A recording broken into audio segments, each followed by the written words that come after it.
Postscript. America's Growth Achievement and the Path Ahead.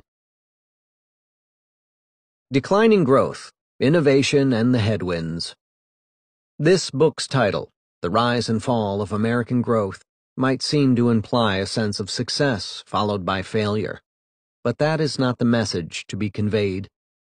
What is remarkable about the American experience is not that growth is slowing down, but that it was so rapid for so long, and that the United States has maintained its productivity leadership over the leading nations of Western Europe since the late 19th century. Instead, the rise and fall of growth are inevitable when we recognize that progress occurs more rapidly in some time intervals than in others. There was virtually no economic growth for millennia until 1770, slow growth in the transition century before 1870, and for the United States, remarkably rapid growth in the Revolutionary century ending in 1970, followed by slower growth since then.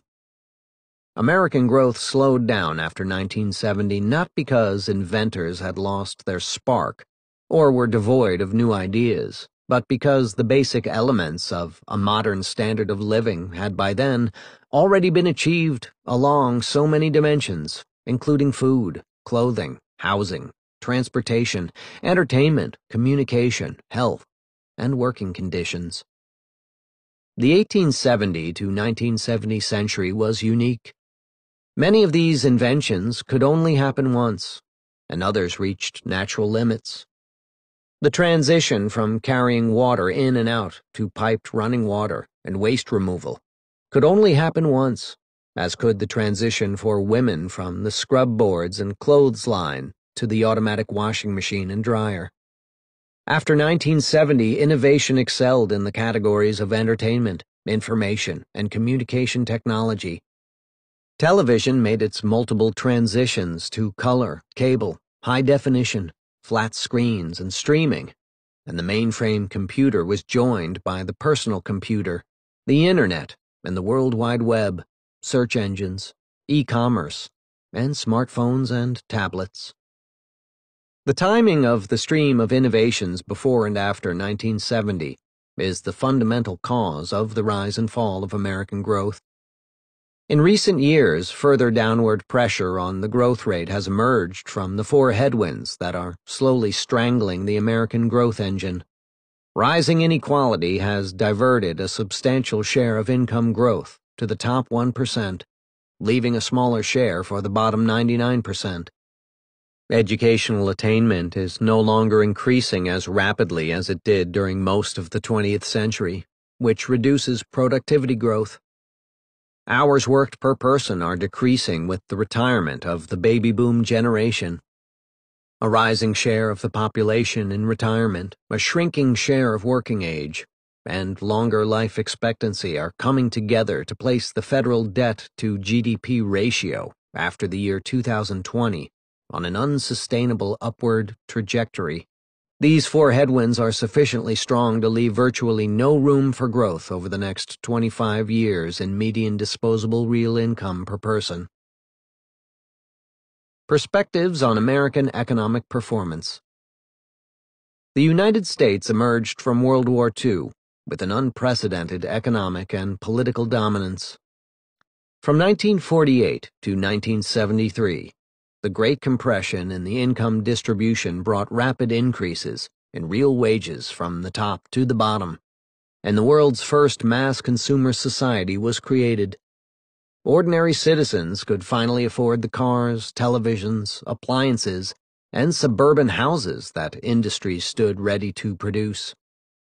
Enlightened government made a free college education and low-cost mortgages available for returning veterans, and in a whirlwind of legislation, passed the Civil Rights Act of 1964 and the Voting Rights Act of 1965, and also in 1965, introduced Medicare for senior citizens and Medicaid for those in poverty. Women moved into the labor market and into higher education and the professions with such success that by 2010, 58% of those receiving bachelor's degrees were female. The industrial leadership of the United States during the 1870 to 1970 century has given way to a mixture of advance and decline.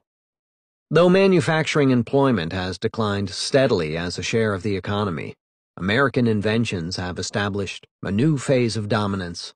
Though few computers and smart devices are being manufactured in the United States, almost all the software and organizational creativity of the modern digital age has originated within U.S. borders. Of the 10 most valuable companies in the world, 8 are located in the United States. The continuing stream of innovations spawned by America's inventors is fueled by funding from America's sophisticated and aggressive venture capital industry, and due credit should be given to government-funded science and to the role of the U.S. Department of Defense in the early development of the Internet. Contemporary America exhibits many other signs of health besides frenetically active markets for inventors and entrepreneurs. Research and development is at an all-time high as a percent of GDP, and the development of new drugs by the pharmaceutical industry is also dominated by American firms. Innovations in the exploration and production of shale oil and gas have reduced America's import dependence faster than was predicted only a few years ago. America's top private and public research universities have a near monopoly in the league table of the world's top 30 institutions of higher education. Finally, America's population is not aging as rapidly as our populations in Western Europe or Japan, both because of a higher fertility rate and thanks to continued immigration from around the world. All these advantages are sources of solid strength for the U.S. economic system that are likely to persist over our forecast horizon of the next quarter century. In the shortest run, the U.S. unemployment rate has declined from 10% in late 2009 to almost 5%, compared to more than 11% in the Eurozone. Jobs are being created at the rate of 2.5 million per year. Assuming the continuation of slow inflation, there is still room for unemployment to decline further and for employment to grow before running into the constraints set by slowing population growth and declining hours of work per person. The potential for policy changes to boost productivity and combat the headwinds. The potential effects of pro-growth policies are inherently limited by the nature of the underlying problems. The fostering of innovation is not a promising avenue for government policy intervention, as the American innovation machine operates healthily on its own.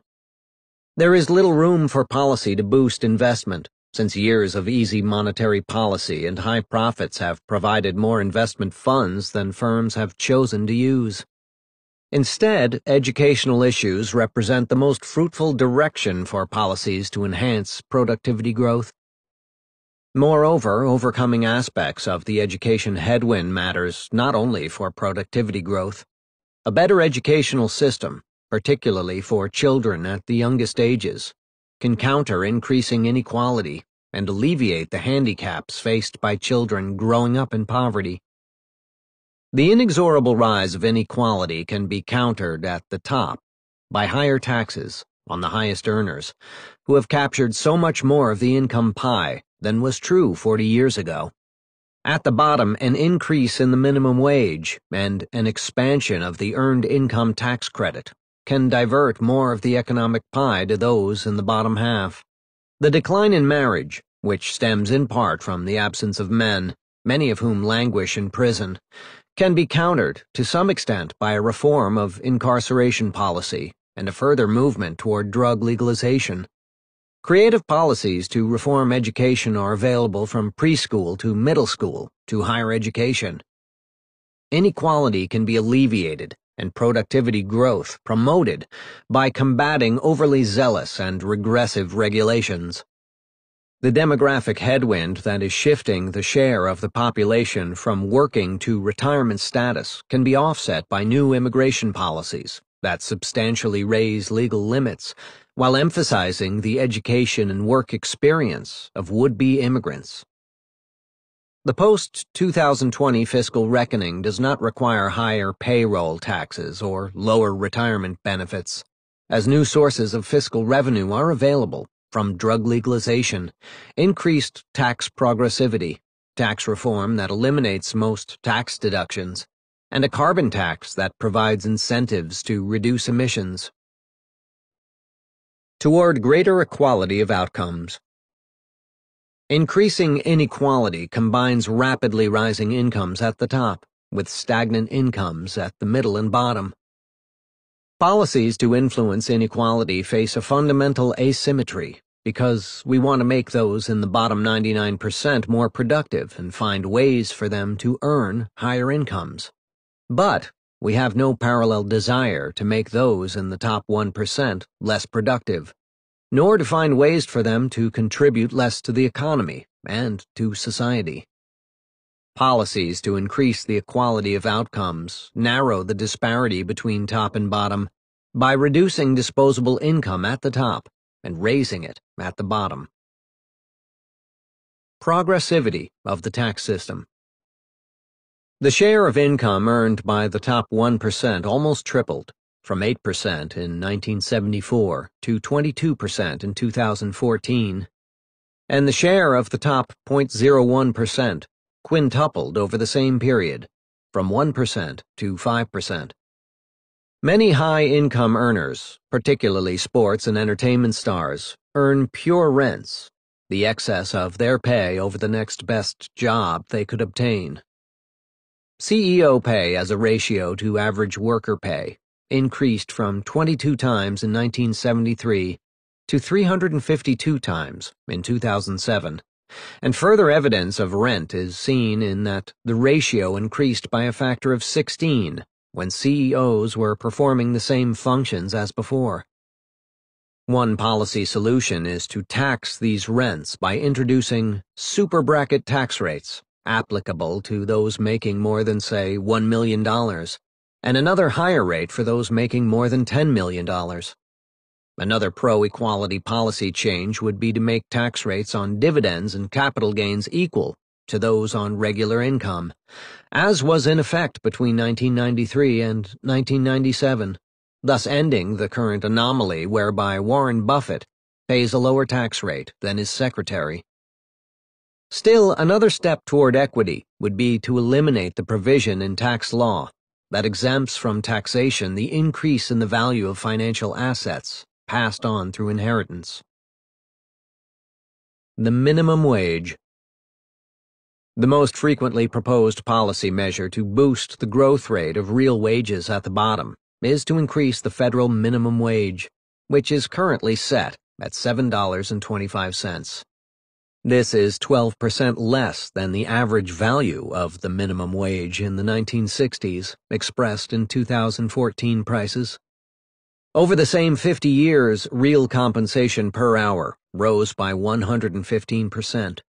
An indicator of how inadequate was the legislated real value of the minimum wage in keeping up with overall compensation. Standard economic theory implies that an increase in the minimum wage would raise the unemployment rate of the low-wage workers. However, a substantial body of economic research indicates little or no employment effect. The current economic situation of 2015 to 16 is a particularly appropriate time to raise the minimum wage, as the U.S. labor market currently has a record number of job openings and is creating low-skill jobs at a relatively rapid rate. Earned income tax credit. The EITC rewards low-income parents for working and has had a large positive effect on net income for its beneficiaries. It has also achieved dramatic improvements in the well-being of children in those families, including a reduction in the incidence of low birth weight, an increase in math and reading scores, and a boost in college enrollment rates for the children who benefited. Making the EITC more comprehensive and generous is widely supported, and recent research indicates that expanding the EITC is a complement to raising the minimum wage, not a substitute for it. Incarceration. The imprisonment rate, expressed as a share of the population, in the United States, is 8 to 10 times higher than in the largest European countries. Incarceration is an issue that relates to inequality, for those sent to prison are primarily ill-educated and poor. Their imprisonment prevents them from completing their education and deprives them of contact with their children, and when they are released, their criminal record becomes a major handicap to finding employment.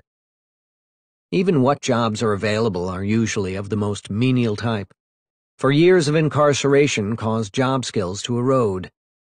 A research study found that 60% of those released from prison were unemployed 1 year after release. Individual lives are ruined by sentences that are too long, and by parole and probation policies that are too inflexible. Cash bail policies condemn many poor people accused of crimes to spend time in prison while awaiting sentencing.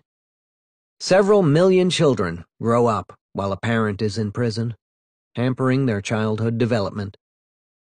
The U.S. prison system is estimated to cost taxpayers $74 billion per year, using up government revenue that could otherwise be used to address a host of measures directed at inequality.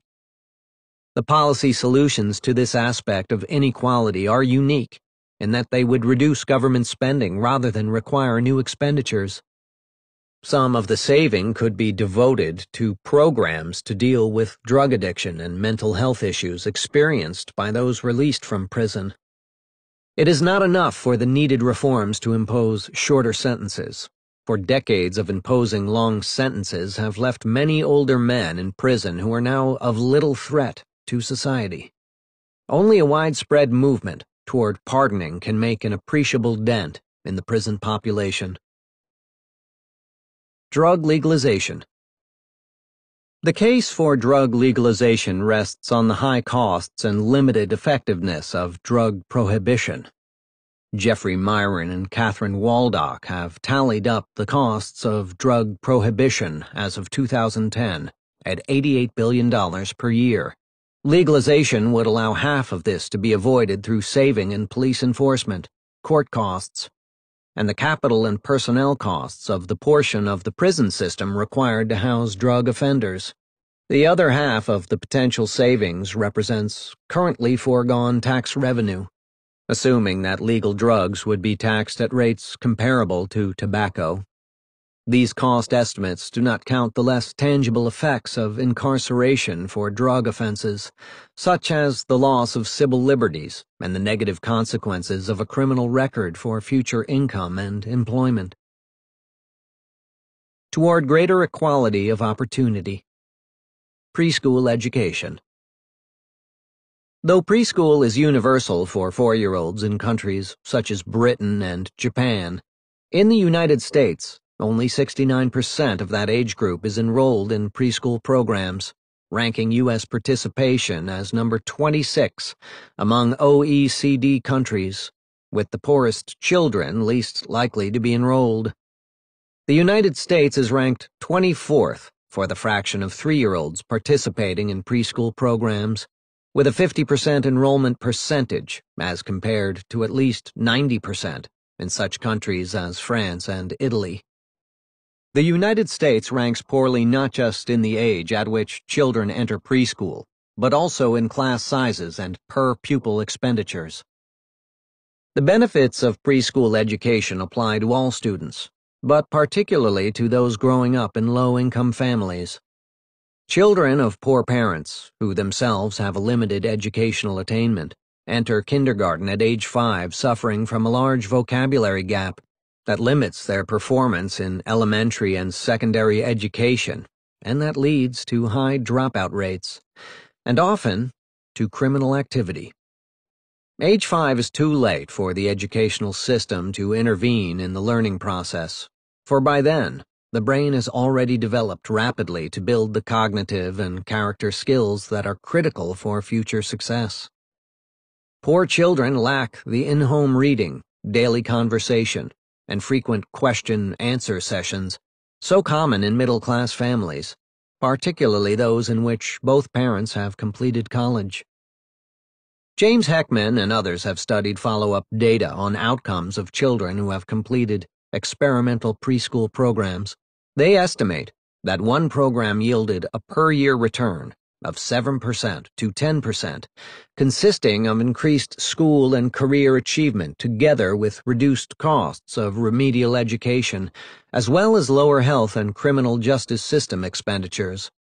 They argue that preschool education for at-risk children from poor families pays for itself in the long run, and that each dollar yields a higher return than if that dollar were added to spending on elementary and secondary education.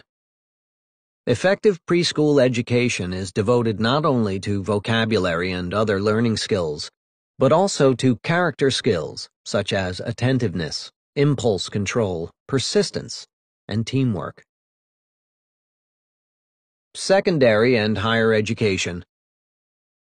Preschool comes first, because each level of disappointing performance in the American educational system, from poor outcomes on international PISA tests administered to 15-year-olds to remedial classes in community colleges, reflects the cascade of underachievement that children carry with them from one grade to the next. No panacea has emerged in the form of school choice and charter schools, although there has been much experimentation, with some notable successes in which children from low-income backgrounds have earned high school diplomas and gone on to college. An important component of the inequality and education headwinds is the U.S. system of financing elementary and secondary education by local property taxes, leading to the contrast between lavish facilities in rich suburbs which coexist with run-down, often outmoded schools in the poor areas of central cities.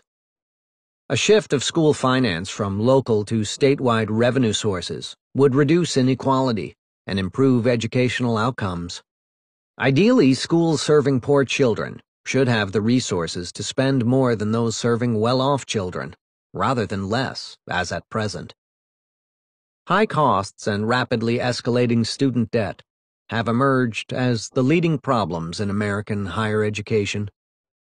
Despite substantial scholarship aid, particularly at wealthy private universities, by 2015, student debt had reached $1.2 trillion, and young people faced with hundreds of dollars per month in student loan repayments are delaying household formation, marriage, childbirth, and home ownership. The most promising policy initiative would be to shift student loans to a system of income contingent repayment administered through the income tax system. Though federal student loans have recently introduced income contingent repayment options, those originating in the private sector offer no such options. And so far, relatively few students have chosen the income contingent option. Australia serves as a model. College education is free for students while in college, after which a fraction of the cost is repaid through the income tax system, based on a percentage of taxable income. During a spell of unemployment or if income is below a particular threshold, no payment is due until an adequate job is found. The system is subsidized in that 20% of the outstanding debt is never repaid. Regressive regulation. Throughout American economic life, regulatory barriers to entry and competition limit innovation by providing excessive monopoly privileges through copyright and patent laws, restrict occupational choice by protecting incumbent service providers through occupational licensing restrictions, and create artificial scarcity through land use regulation. They contribute to increased inequality while reducing productivity growth. There is broad agreement among policy experts that copyright laws are overreaching by criminalizing copyright infringement and prohibiting non-commercial copying, an anomaly in the Internet age. Patent laws have expanded too far by protecting software and business methods. Morris Kleiner has calculated that the percentage of jobs subject to occupational licensing has expanded from 10% in 1970 to 30% in 2008. Licensing reduces opportunities for employment limits the ability of new entrants to create small businesses, and restricts upward mobility for lower-income individuals. By contributing to a reduction in the rate of entry of new firms, licensing is one of the sources of the decline in business dynamism noted in the literature cited in Chapter 17. Edward Glaser has called restrictive zoning and land use regulations a regulatory tax that transfers wealth from the less affluent to more affluent and promotes housing segregation by keeping poor people away from rich people, and that, by inflating housing prices, encourages potential residents to move away from the most productive metropolitan areas to less productive areas, where housing is cheaper. All these instances of excessive regulation are relevant to inequality, for they redistribute income and wealth to those who are protected by their copyrights, patents, licenses, and land use restrictions. Rolling back these and other excessive regulations is one available policy lever to alleviate inequality and boost productivity growth, with the qualification that many of the regulations are imposed at the state and local level and are outside the direct reach of federal government policy. The demographic and fiscal headwinds. The demographic headwind reduces hours per person with the retirement of the baby boom generation and, over the past decade, a decline in the labor force participation of those younger than 55. The fiscal headwind is caused by an increase in the ratio of people in retirement who do not earn incomes or do not pay income taxes to working people who do earn incomes and do pay taxes. Policy solutions include immigration to raise the number of tax-paying workers, together with tax reforms that would raise revenue and improve tax equity. A carbon tax, desirable on environmental grounds to reduce carbon emissions, has the side benefit of generating substantial revenue to help alleviate the fiscal headwind. Immigration. Reform of immigration can be accomplished in a way that raises the average skill level of the working-age population and that thus contributes to the growth of labor productivity. One avenue for reform would be to end the practice of denying residency to foreign-born graduates of U.S. universities, a self-imposed brain drain. A promising tool to promote high-skilled immigration and raise the average quality of the U.S. labor force would be one such as the Canadian point-based immigration system, in which a point calculator is used to rate each immigrant applicant based on his or her level of education, language skills, and previous employment experience, among other criteria. The definition of skills could be broad and could include blue-collar skills, many of which are currently in short supply in the U.S. The potential to increase the number of immigrants is revealed by the contrast between Canada's annual immigration quota, equal to 0.8% of its population, and the U.S. annual legal limit, equal to 0.3% of its population. Tax reform. A substantial gain in equity and in tax revenue could be achieved by adopting Martin Feldstein's long-standing recommendation to limit tax expenditures, his term for the many deductions built into the income tax system. All deductions, in contrast to tax credits, make tax savings rise with income, so eliminating the deductions will improve the equity of the tax system. Feldstein provides details of one plan that would raise federal tax revenues by $144 billion annually without ending charitable deductions. A carbon tax, widely supported as the most direct method of controlling carbon emissions, can address the fiscal headwind. Revenue from a carbon tax can be used to avoid raising payroll taxes or to avoid reducing retirement benefits. The CBO has estimated that a tax of $20 per ton of carbon dioxide emissions would raise $115 billion per year. The fiscal reckoning. The fiscal headwind originates in increased life expectancy and in the rising ratio of retired people to working people. A fiscal fix can come from three sources of extra tax revenue: the specified increases proposed above in taxes on income at the top, tax reform that eliminates or sharply limits tax deductions, and a carbon tax. Revenue from all three sources is available to stabilize the federal debt-to-GDP ratio and to fund the most important policy reform: the provision of universal preschool with special tutoring and enrichment programs for very young children in the poverty population. To the extent that new tax revenues are obtained by raising taxes on top incomes and by tax reforms that mainly affect the top half of the income distribution, they provide revenue to stop the growth of the debt-to-GDP ratio without reducing the disposable income of the median income earner. Final thoughts. Table P1 summarizes 10 categories of proposed policy intervention, linking each to the related headwinds. In addition, for 7 out of 10 of the policy categories, the words productivity growth appear in the table, indicating that the policy category has the potential to boost the growth rate of labor productivity by increasing labor skills and human capital. These categories include a more generous EITC that improves the learning environment of poor children, policies to keep people out of prison and shorten their sentences, reforms at all levels of education, combating regressive regulations, and a shift in immigration policy toward nearly automatic admission of those who have high levels of education and skills.